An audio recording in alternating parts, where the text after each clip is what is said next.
हकप्रद share निष्कासनका लागि 7 बीमा कम्पनी नेपाल धितोपत्र बोर्डको अनुमति पर्खाइमा रहेका छन्।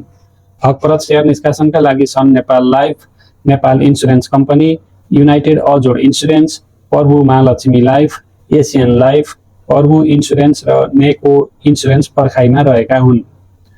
गत असोज 11 गते 2 वटा बीमा कम्पनीलाई हकप्रद शेयर निष्कासनका लागि बोर्डले अनुमति दिएको थियो। अनुमति पाउनेमा life insurance company LIC Nepal र NLG इन्सुरेन्स कम्पनी रहेका छन्। नेपाल बीमा प्राधिकरणले जीवन बीमा कम्पनीको न्यूनतम चुक्ता पुँजी 5 अर्ब रुपैयाँ र निर्जीवन बीमा कम्पनीको 2.5 अर्ब रुपैयाँ चुक्ता पुँजी पुर्याउनु पर्ने तोकेको छ। कतिपय बीमा कम्पनीहरूलाई बोनस र हकप्रद जारी गरेर चुक्ता पुँजी पुर्याउन निर्देशन दिएको छ। लामो समयदेखि खुल्ला प्रतिस्पर्धाबाट धितोपत्र बोर्डमा अध्यक्ष नियुक्त हुन नसक्दा सार्वजनिक निष्कासन रोकिएको थियो। यही कारणले प्राधिकरणले तोकेको चुक्ता पुँजी पुर्याउन हकप्रदको अनुमति मागेका बीमा कम्पनीहरू सकसमा परेका थिए। अब भने हकप्रद शेयरको अनुमति दिन थालेपछि बीमा कम्पनीहरूलाई राहत भएको छ। अझै पनि धितोपत्र बोर्डको पाइपलाइनमा 7 वटा बीमा कम्पनीहरू हकप्रद अनुमतिको पर्खाइमा छन्।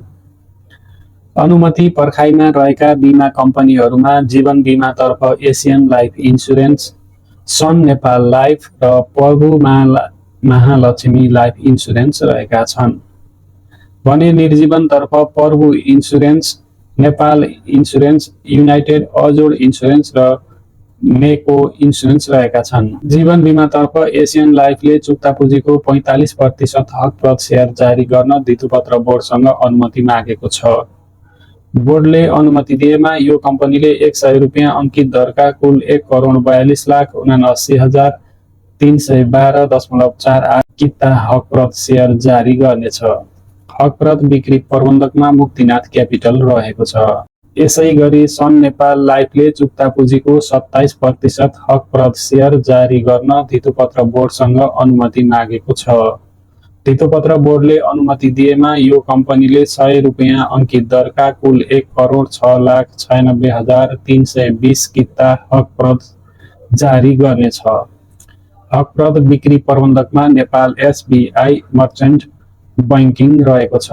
प्रभु महालक्ष्मी लाइफले पनि चुक्ता पुँजीको 17% हकप्रद ल्याउने तयारी गरेको छ।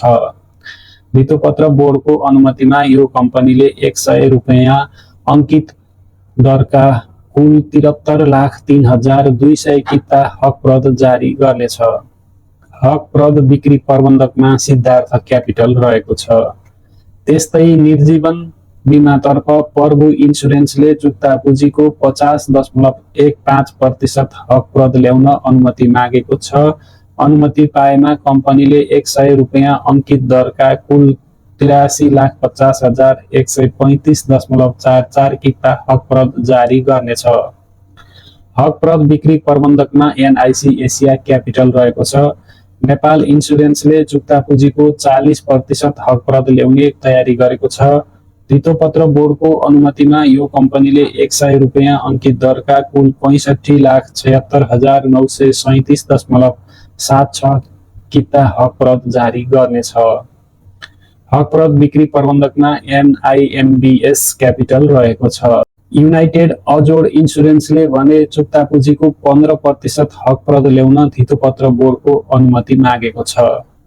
यो कम्पनीले 100 रुपैयाँ अंकित दरका कुल 31,50,000 किता हकप्रद जारी गर्नेछ। हकप्रद बिक्री प्रबन्धकमा लक्ष्मी सनराइज क्यापिटल रहेको छ। नेको इन्सुरेन्सले चुक्ता पुँजीको 25% हकप्रद ल्याउने तयारी गरेको छ।